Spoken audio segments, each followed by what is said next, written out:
Hola, Ele, buenas tardes. Es viernes y toca hablar de derecho. En primer lugar, quería pedir disculpas por esta ausencia del último mes, pero bueno, por motivos profesionales me ha sido imposible dedicarle el tiempo que necesita a esta sección, pero bueno, volvemos con muchísimas ganas y como la actualidad manda, pues me toca contaros que en los últimos programas prácticamente hablamos de la ley de sí y de las cascadas de reducciones de condenas que se estaban produciendo de violadores que ya habían sido condenados por estos delitos.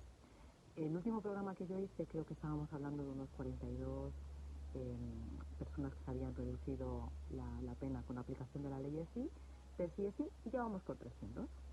Y aproximadamente unos 23 que ya se han puesto en libertad como consecuencia de la entrada en vigor de esta ley. Bien, ahora el gobierno, en un intento un poco chapuza de cambiar la opinión pública, está planteándose la posibilidad de modificar la norma. Pero nos engañan diciéndonos o haciéndonos creer que esa modificación de la norma, de la ley de sí, va a suponer un estancamiento o una congelación de las reducciones de penas por la revisión de las penas, ¿no? En la aplicación de la, como se decía, de la norma del sí. La realidad es que esto no se va a producir. Si nos retomamos al último programa del que hablábamos, de la irretroactividad o la retroactividad de las normas en función de si perjudicaba o beneficiaba al reo, deciros que basta con que una ley esté publicada en el BOE un minuto para que tenga efectos. Es la llamada ley intermedia. Entonces, en este caso hay una norma original que ha sido modificada por la ley sí. Cuando entra en vigor la ley sí, como hay una conjunción de delitos, las penas, como os decía, se ven las horquillas, se ven ampliadas en una parte, pero las otras más bajas, con lo cual hay que producirse la revisión, se produce la revisión. Entonces, volvemos teniendo en cuenta que la ley sí produce una revisión. Tenemos una norma original, una norma que modifica a esta, pero que hay una modificación de las penas y entonces por aplicación del principio de norma más favorable para el reo, esta norma lo que hace es modificar las penas de esta en las que se benefician los reos. Todas aquellas que perjudican al reo no se aplican porque es inconstitucional. Pues bien, ahora tenemos esta norma y ahora vamos a modificar esta norma con otra.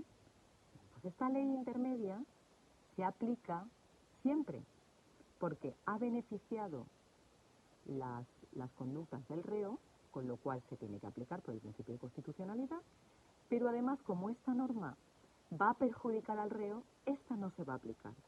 Por lo tanto, las penas o los delitos que se hayan producido antes de la entrada en vigor de la nueva ley seguirán siendo aplicadas las revisiones de las condenas porque está la norma del sí.